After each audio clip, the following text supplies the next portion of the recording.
Welcome student, this is your geography class 8 chapter 3. Your chapter name is Mineral and Power Resources. A naturally occurring substance that has a definite chemical composition is a mineral. Minerals are not evenly disrupted over space. They are concentrated in a particular area or rock formation. Some minerals are found in areas which are easily accessible, such as the Arctic Ocean bed and Antarctica. प्राकृतिक रूप से प्राप्त होने वाला पदार्थ जिसका निश्चित रासायनिक संगठन हो वह एक खनिज है। खनिज सभी स्थानों पर समान रूप से वितरित नहीं है, वे किसी विशेष क्षेत्र में या सेल समूह में संकेंद्रित हैं। कुछ खनिज ऐसे क्षेत्रों में पाए जाते हैं जो आसानी से अविभाज्य नहीं हैं, जैसे अंटार्कटिका महासागर, संस्तर और Antarctica. Minerals are found in different types of geological environment under varying conditions. They are created by natural process without any human interference. They can be identified on the basis of their physical properties such as color, density, hardness, and chemical properties such as solubility.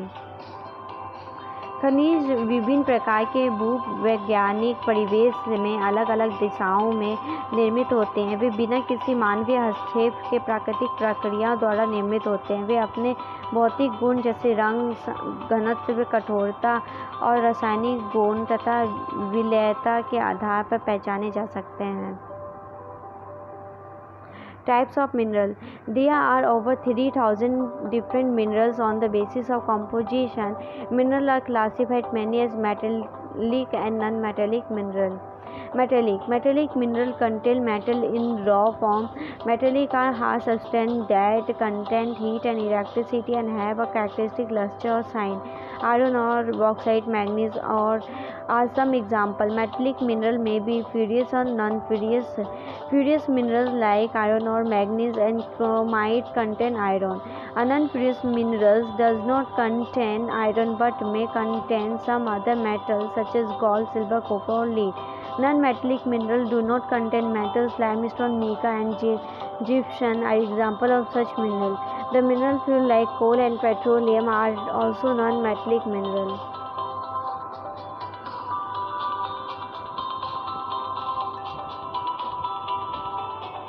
खनिजों के प्रकार. पृथ्वी पर 3000 से अधिक विभिन्न खनिज और संरचना के आधार पर खनिजों को मुख्यतः मेटलिक और नॉन मेटलिक खनिजों में वर्गीकृत किया गया है। मेटलिक खनिज में धातु कच्चे रूप में होती है। धातुएं कठोर पदार्थ है जो ऊष्मा और विद्युत को संचालित करती है, जिसमें धातु या चमक की विशेषता होती है। लोहा, आयस्क, बॉक्साइट, मैंगनीज, आयस्क इनके कुछ उदाहरण हैं। घनत्व खनिज लोहा अथवा अलोहा हो सकते हैं। लोहा खनिज जैसे लोहा, आयस्क, मैंगनीज और क्रोमाइट को लोहा कहते हैं। अलोहा खनिज में लोहा नहीं होता, किंतु कुछ अन्य धातु यथा सोना, चांदी, तांबा, सीसा हो सकती है। नॉन मेटलिक खनिजों में धातुएं नहीं होती। चूना, पत्थर, अभ्रक और जिस इन खनिजों के उदाहरण हैं। खनिज ईंधन जैसे कोयला और पेट्रोलियम भी अत्यधिक खनिज है। Minerals can be extracted by mining, drilling, or quarrying. The process of taking out mineral from the rocks buried under the earth's surface is called mining. Minerals that lie at shallow depth are taken out by removing the surface layer. This is known as open cast mining. Deep bores called shafts have to be made to reach mineral deposits that lie to great depth. This is called shaft mining. Petroleum and natural gas occur far below the earth's surface. Deep wells are bored to take them out. This is called drilling. Minerals that lie near the surface are simply dug out by process known as quarrying.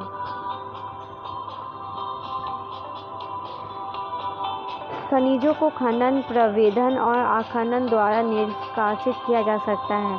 पृथ्वी की सतह के अंदर दबी शैलों से खनिज को बाहर निकालने की प्रक्रिया खनन कहलाती है।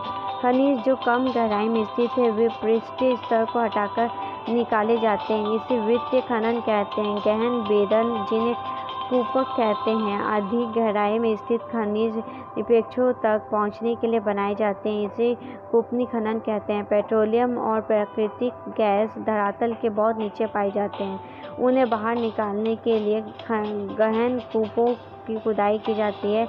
इसे प्रबंधन कहते हैं। सतह के निकट स्थित खनिजों को जिस प्रक्रिया द्वारा आसानी से खोदकर निकाला जाता है उसे अखनन कहते हैं। This is the end of this video. We will continue this chapter in next video.